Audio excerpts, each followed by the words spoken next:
Em nome do Pai, do Filho e do Espírito Santo. Amém. Muito bom dia. Hoje é sábado, dia 25 de outubro, e a igreja celebra Santo Antônio de Santana Galvão, esse santo brasileiro. A palavra é do livro de Lucas, no capítulo 13.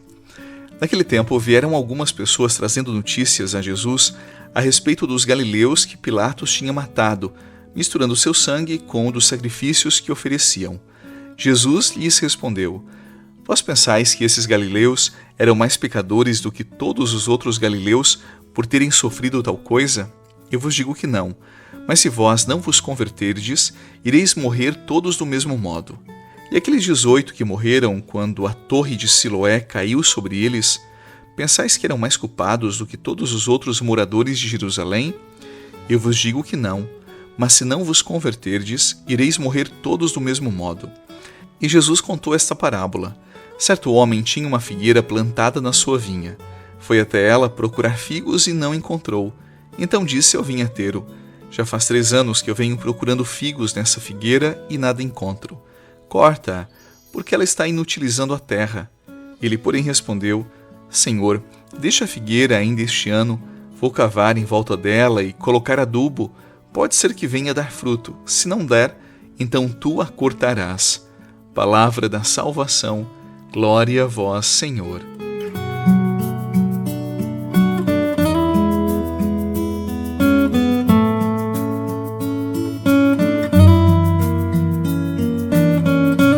No evangelho desse domingo, Jesus está rodeado por pessoas quando foi questionado sobre 2 acontecimentos trágicos que marcaram muito a vida das pessoas naquela época. O primeiro acontecimento dizia respeito à morte de alguns galileus por ordem de Pilatos. Nós não sabemos quantos, mas seguramente foram alguns e possivelmente eles foram mortos dentro do templo.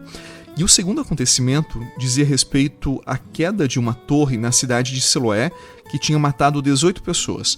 Isso também assustou as pessoas e deixou os habitantes de Jerusalém e das redondezas com muitos questionamentos e muitas dúvidas. Então eles se aproximam de Jesus e eles fazem uma pergunta: por que essas pessoas morreram? Por acaso elas eram mais pecadoras do que todas as outras pessoas? Jesus ele recusa esse raciocínio e ele afirma com firmeza: se vós não vos converterdes, todos vós havereis de perecer, de morrer do mesmo modo. O que Jesus está dizendo aqui não é para nos assustar, não é para nos levar ao desespero ou colocar medo no nosso coração. Jesus está dizendo que a tragédia maior não está nos acidentes da vida ou nas mortes violentas, mas a maior tragédia, o maior acidente é a alma que se fecha à conversão, a alma que não quer Deus, que não quer melhorar. É como se Jesus deslocasse o olhar da curiosidade para a tragédia, para a responsabilidade sobre a própria vida, a minha e a sua. Não se trata de entender por que alguns morreram de forma repentina e violenta, mas de perceber que todos nós temos um tempo. E esse tempo precisa ser bem vivido, bem aproveitado, porque ele passa e passa rápido. Então o foco não é no fim da vida, mas no que nós fazemos com ela enquanto ainda temos a graça de caminhar. E é nesse contexto que Jesus conta a parábola da figueira. É simples, mas é muito profunda. Ele fala de uma árvore que, apesar de bem cuidada, ela segue sem dar frutos. Está falando da minha vida e da sua também. E o dono quer cortá-la. Aqui no Evangelho é Deus. E o agricultor, que é Jesus, ele pede mais um tempo. Ele mesmo se dispõe a cavar em volta, adubar a terra, podar, para dar a esta árvore mais uma chance. É assim que Deus age conosco. Ele não elimina quem fracassa, mas ele aposta de novo. Ele acredita que esta vida pode dar frutos. E onde o mundo se cansa, Deus começa de novo. É assim que Deus age na vida de cada um de nós. Só que essa paciência, ela não deve ser confundida com permissividade. O tempo de Deus é misericordioso, mas não é infinito no relógio da nossa liberdade. Deus não pressiona, ele espera. Ele não força, mas chama. E esse chamado, quando ouvido com um coração sincero, ele é capaz de transformar até o solo mais esturricado, mais seco, em terra fértil. Então o evangelho de hoje é um convite à vigilância, mas também à esperança. Por quê? Porque a figueira ainda está de pé. Porque o agricultor ainda está cuidando da minha e da sua vida.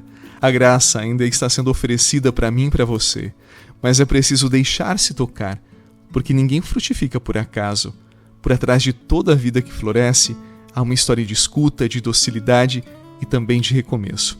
Eu quero dizer hoje para você que ainda há tempo, mas o tempo é agora. Deus está cavando para nos proteger, para adubar a nossa vida, para nos fazer crescer e produzir frutos. Resta saber se nós estamos dispostos a deixar que Ele nos transforme com a sua graça e a sua força.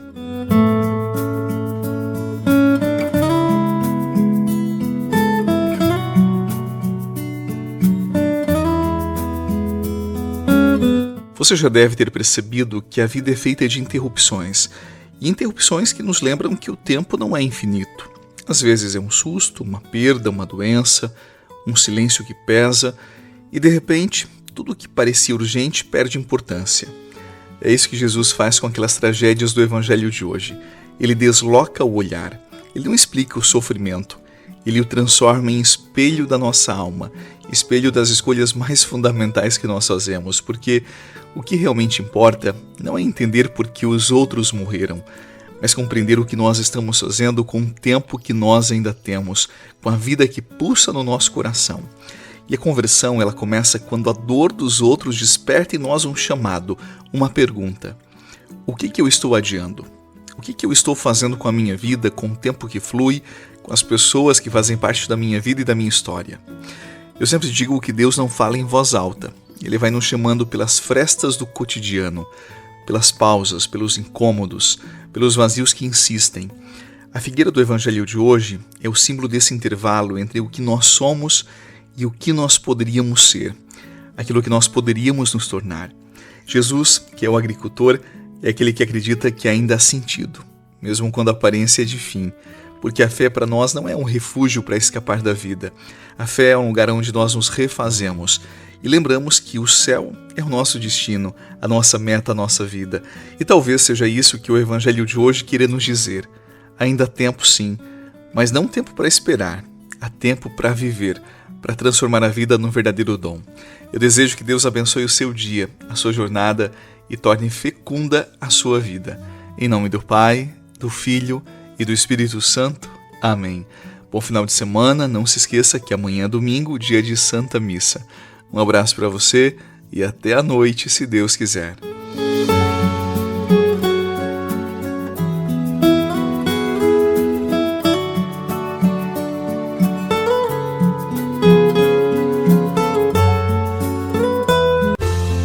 Você rezou com o Padre Eduardo Rocha, pároco da Catedral de Tubarão.